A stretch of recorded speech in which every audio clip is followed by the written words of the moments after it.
नमस्कार, मैं हूं राम प्रकाश राय। गुजरात विधानसभा चुनाव में सारे दल जोर शोर से चुनाव प्रचार में लगे हुए हैं। भारतीय जनता पार्टी की तरफ से तमाम बड़े नेता इस समय गुजरात में मोर्चा संभाले हुए हैं। वहीं अब भारत जोड़ो यात्रा छोड़ करके राहुल गांधी भी गुजरात में पहुंच गए, वहां उन्होंने जनसभाएं की। इसके अलावा आम आदमी पार्टी के जो तमाम नेता हैं वो भी उसी मजबूती से चुनाव प्रचार में लगे हुए हैं।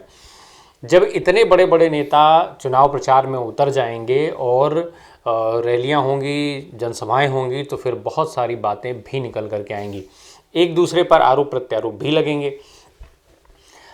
जेपी नड्डा, भारतीय जनता पार्टी के राष्ट्रीय अध्यक्ष, कल गुजरात चुनाव में थे। गुजरात चुनाव में वो वहाँ पर जनसभाओं को संबोधित कर रहे थे। इस अपने संबोधन में जेपी नड्डा ने कहा, जो चूँकि वो जब अपने सरकार के कामों से ज़्यादा ये सारे नेता जो हैं, चाहे वो भारतीय जनता पार्टी के जितने भी स्टार प्रचारक हैं या तमाम नेता हैं, वो अपनी सरकार के कामों को गिनाने से ज़्यादा दूसरे दलों के, यानी जो विपक्ष में दल हैं, उन दलों की नाकामियां बताने में भरोसा रखते हैं। ठीक उसी क्रम में आज जेपी नड्डा भी दिखाई दिए। हालांकि उन्होंने कुछ अपने सरकार की उपलब्धियां भी गिनवाई, जो गुजरात सरकार की कम केंद्र में बैठे नरेंद्र मोदी सरकार की उपलब्धियां ज़्यादा थीं। उन्होंने आयुष्मान भारत से लेकर के और जनधन योजना तक की सारी योजनाएं गिनवा डाली। इसके अलावा उन्होंने कोरोना काल का भी जिक्र किया।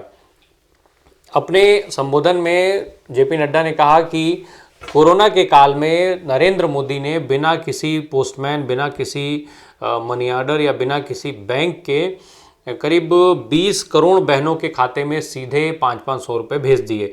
ये जो वो मदद की बात थी, उस मदद का वो जिक्र कर रहे थे कि जो सरकार की तरफ से 500-500 रुपये इन 20 करोड़ बहनों के खाते में भेजे गए थे।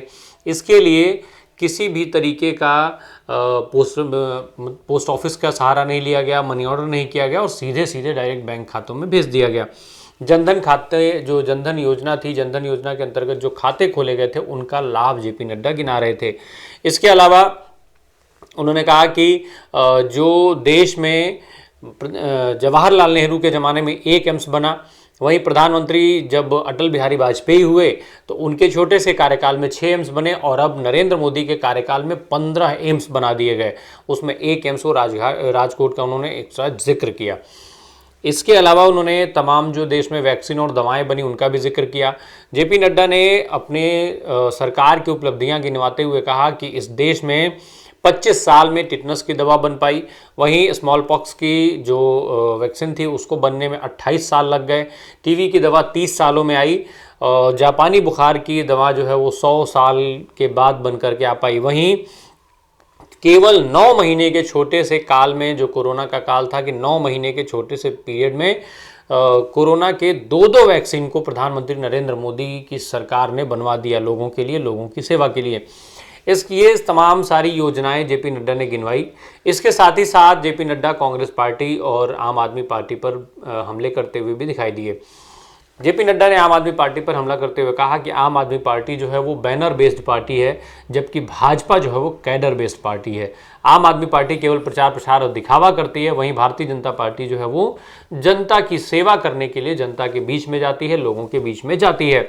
कांग्रेस पर निशाना साधते हुए जेपी नड्डा ने कहा कि कांग्रेस पार्टी जो है वो उसने सरदार वल्लभ भाई पटेल का सम्मान नहीं कर पाई। वो पूरे इतने लंबे समय तक केंद्र में देश में कांग्रेस की सरकार रही, पर सरदार वल्लभ भाई पटेल को जो सम्मान मिलना चाहिए था वो सम्मान दिया प्रधानमंत्री नरेंद्र मोदी ने।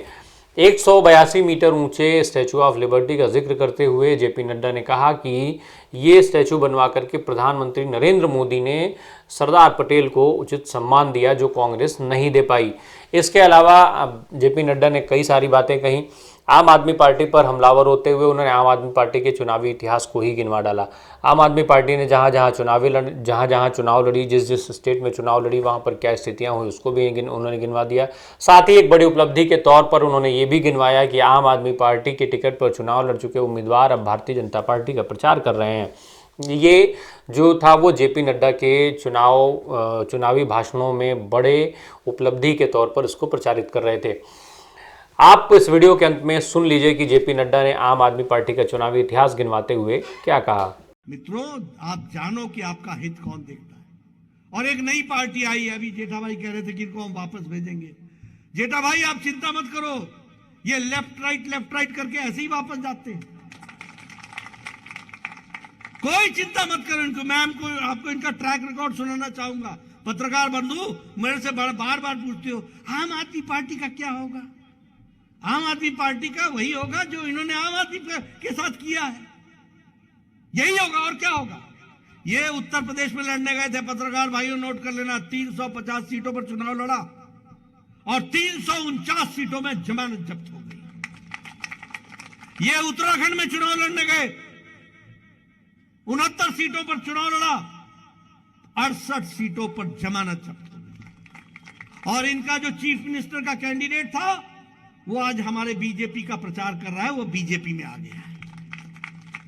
ये गोवा लड़ने गए, गोवा में मैं गया, उतरा एयरपोर्ट पर, बैनर ही बैनर, बैनर ही बैनर, हर जगह देखो वही नेता, बड़ा भोला तस्वीर, हर एक जगह बैनर ही बैनर।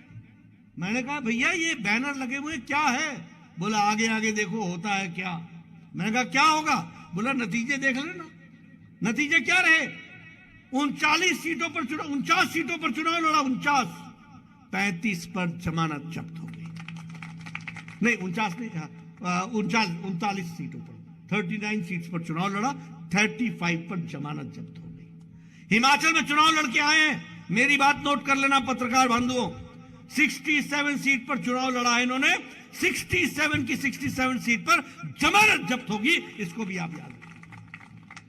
और यहां भी यही हाल होने वाला है।